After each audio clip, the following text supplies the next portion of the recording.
¿Qué tal, amigos de la revista de la UNA?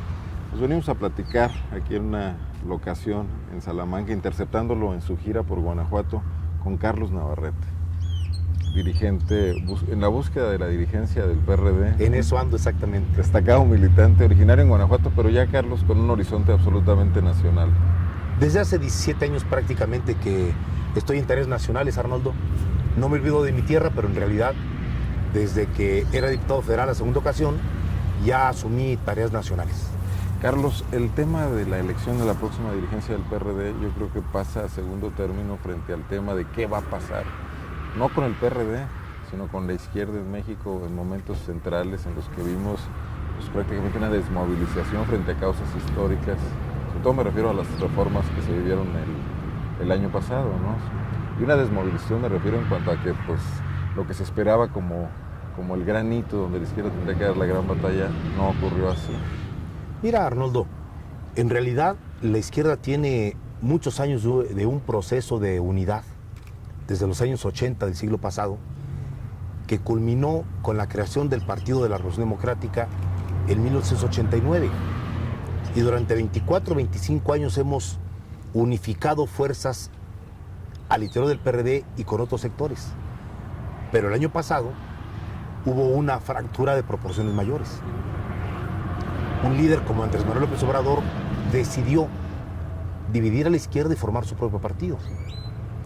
Yo creo que no fue una buena decisión. Ya tenemos 3 partidos de izquierda, no había razón para formar un cuarto partido. Porque de manera natural, al ir a elecciones con 4 partidos, pues divides el voto progresista.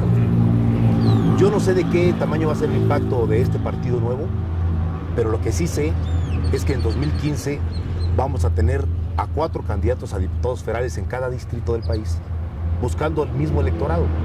Y eso no es bueno. Siempre es negativo una división de estas proporciones.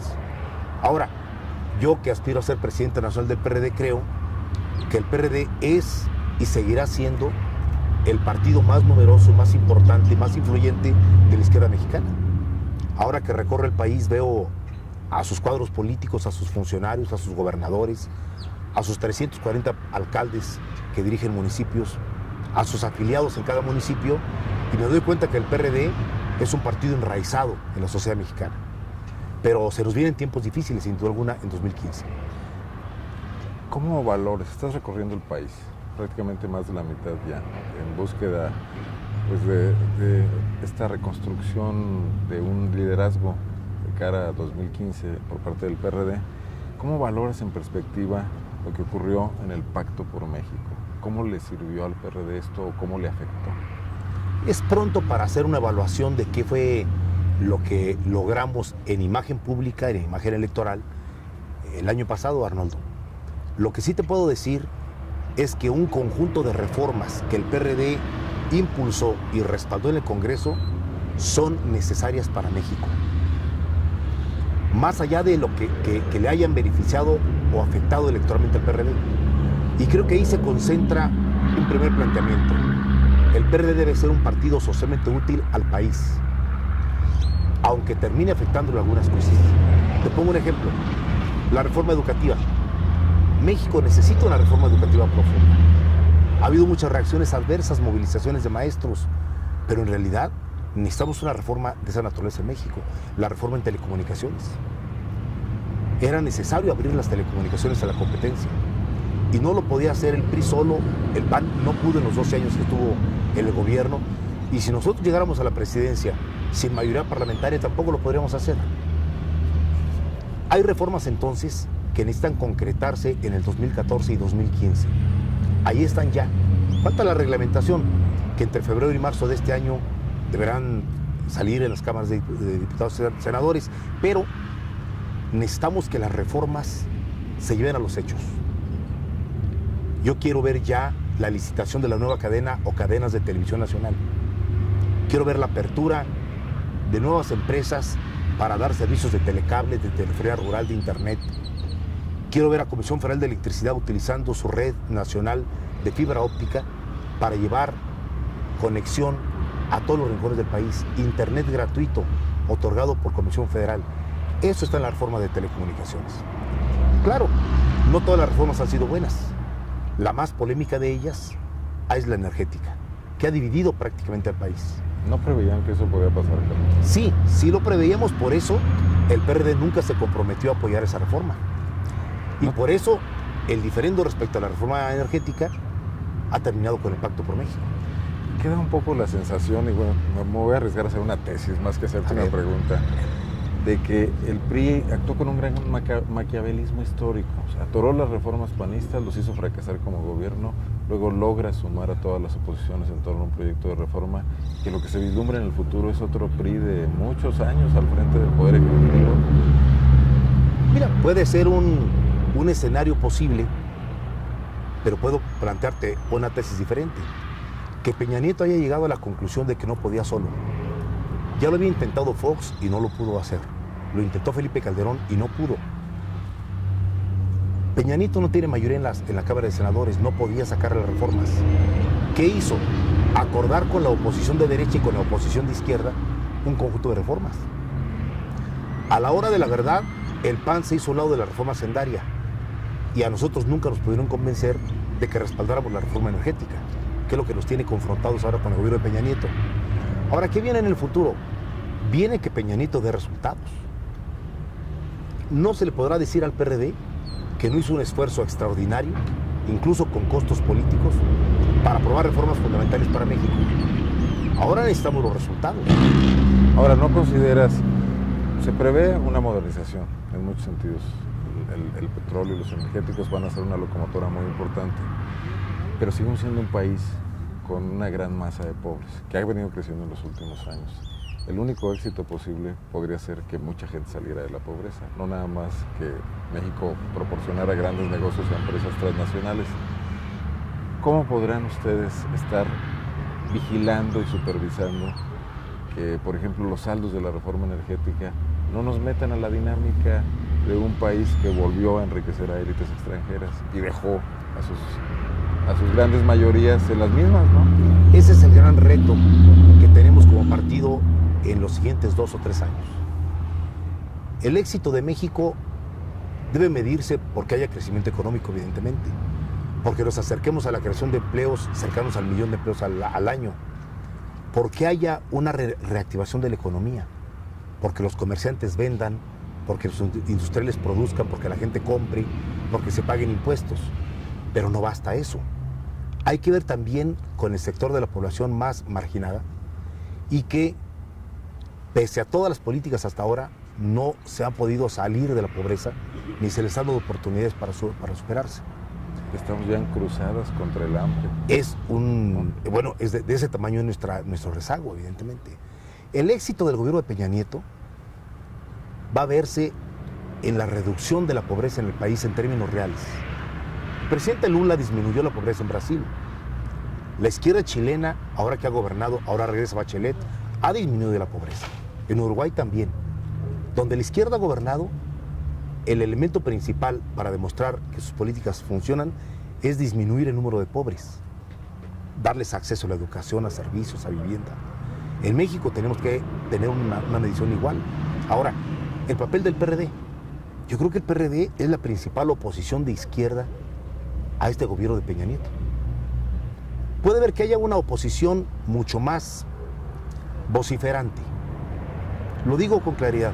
La oposición que significa López Obrador es una oposición más mesiánica, con tintes religiosos. Con menos presencia en las cámaras. Con menos presencia en las cámaras. Además no les interesa el trabajo legislativo. Yo lo he escuchado muchas veces. Abandonen las cámaras y diputados y senadores mejor dedíquense a organizar en la calle, a hacer plantones y marchas y manifestaciones. Para eso sirven los legisladores. Andrés Manuel no cree en la vía legislativa, ni en la vía de los votos.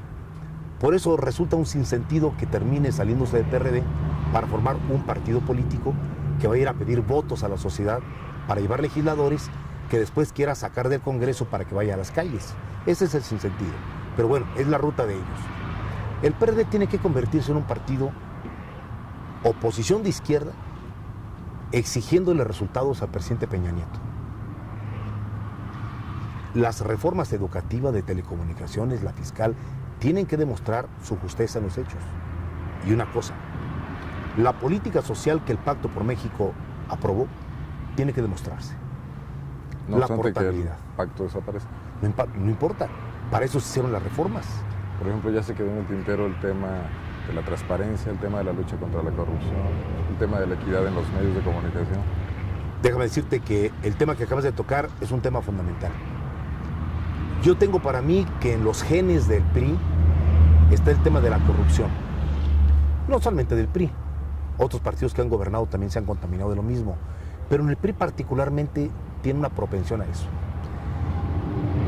El riesgo mayor es que este gigantesco presupuesto que la Cámara de Diputados le aprobó a Peña Nieto termine enriqueciendo a una nueva casta de funcionarios públicos federales, estatales y municipales.